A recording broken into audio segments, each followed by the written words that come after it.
Clutch is so fucking heavy on this thing.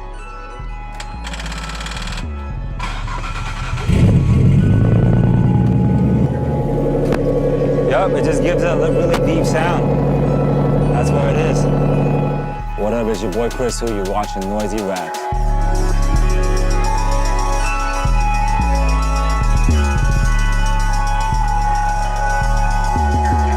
So right now we're somewhere in Hollywood.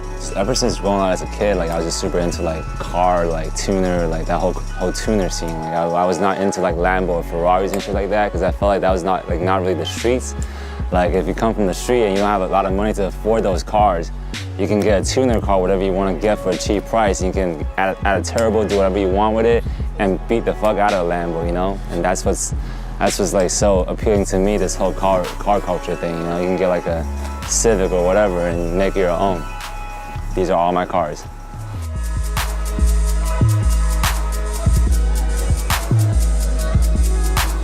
Basically, I was shooting a movie, it's called Triple X with Vin Diesel.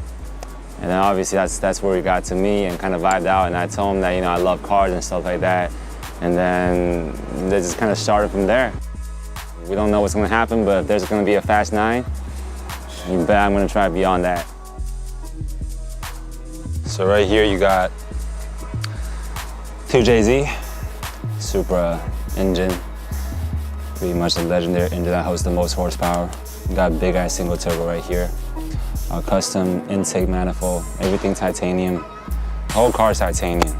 Exhaust, you know, from under the hood, everything's titanium. Runs on E85, it'd be able to hold 1,000 horsepower easily. So it's a beast. It's a beast. Don't be playing around with this car on the road. You gotta go to the track, bro. True fact. So basically, when you talk about car engines, it's either this one RB26 or that 2JZ from the Supra. These two engines are probably the most powerful engine and most well-built engine ever in history, pretty much. Especially when you're talking about like Japanese cars, like they are the top. Yeah. They all have the nickname of Godzilla. Really fast cars, really dope car. Right-hand drive too, same as the R34. And this one is actually 1997, so it's a 15th anniversary limited edition right here. Everything's original, everything, keep it pretty much OEM. Keep it that, you know, make sure it still has that timeless look on it. Yeah, this one is a very fast car, and everyone should know about this. And this one right here, this is actually the only modern car that's here right now. So all these cars are back in the days, they're from the 90s, 2000. But this one is a 2017. It's pretty much a brand new Nismo GTR. So see how they're Nismo. The thing with Nismo is that they don't make it a lot, only probably about like 60 to 66 vehicles a year in the States. What you will see on the streets are usually normal GTR, and this is a Nismo GTR. This is a tongue trim level. The price is about double a normal GTR. So, and right here, last but not least, Acura NSX, also known as this Honda NSX, because obviously in the States this is called Acura, but it is made from Honda. And this is pretty much, they call the Japan Ferrari. So the guy that kind of designed the whole car was actually a guy that worked for Ferrari before. And then back in the day, this was a really expensive car too. Probably basically a Japan supercar. That's what it's called. This one's a 2004. Yeah, 2004 model. So got all the technologies, everything's still good, like power window, AC, all that stuff, all the goodies. And there you have it.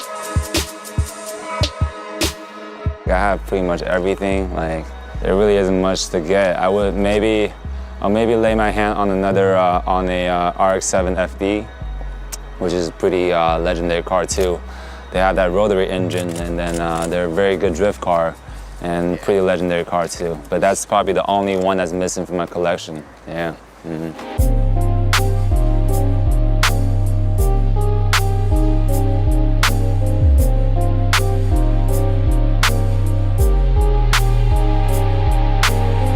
One of the reasons why I've been working so hard to finish this project and make sure that this was released, you know, like worldwide, and you know, there has really never been anyone to break through in that in a music way, you know, like when you talk about like like actors or whatever. You think about Jackie Chan, you know, Bruce Lee back in the days, all legends. But when you talk about like musicians, you know, that come up that can rep China, that comes from China, you know, authentic, you can't really name anyone, you know.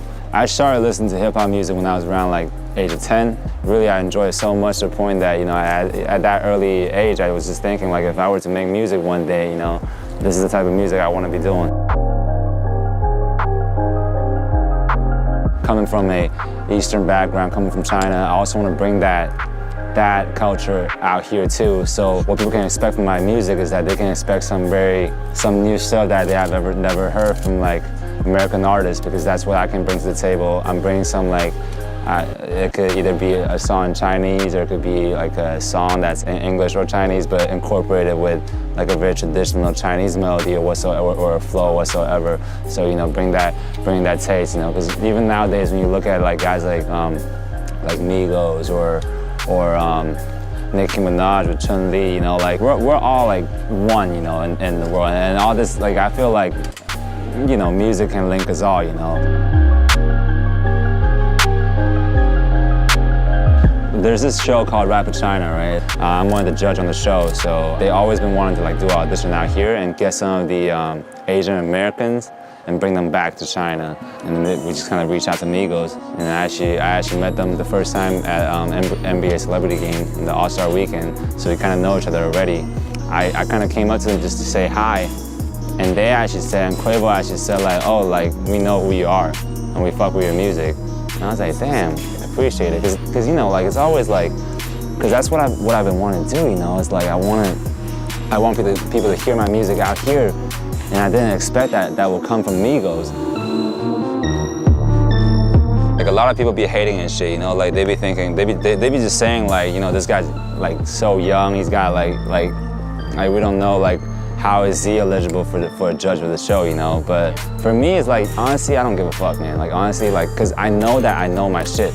Like, I spent so many hours in the studio working, all these years, like, doing music, and you guys just be behind the keyboard and just saying this, and you probably don't even know how to make a single sound, like, cut a single record or whatever, you know? Like, so honestly, I really don't care, and I mean, everything works out, you know, and I feel like I'm doing this not only for myself, but for the youth and for everyone that loves rap music in China.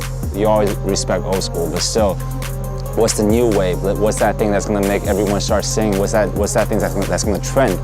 These things are very important when it comes to like a very new music genre, because rap music is still kind of new. It's been so underground, not many people knows it. It's not mainstream. So I'm here to support these fellow rappers or whatever, to bring the music to the mainstream for more listeners and more people, you know.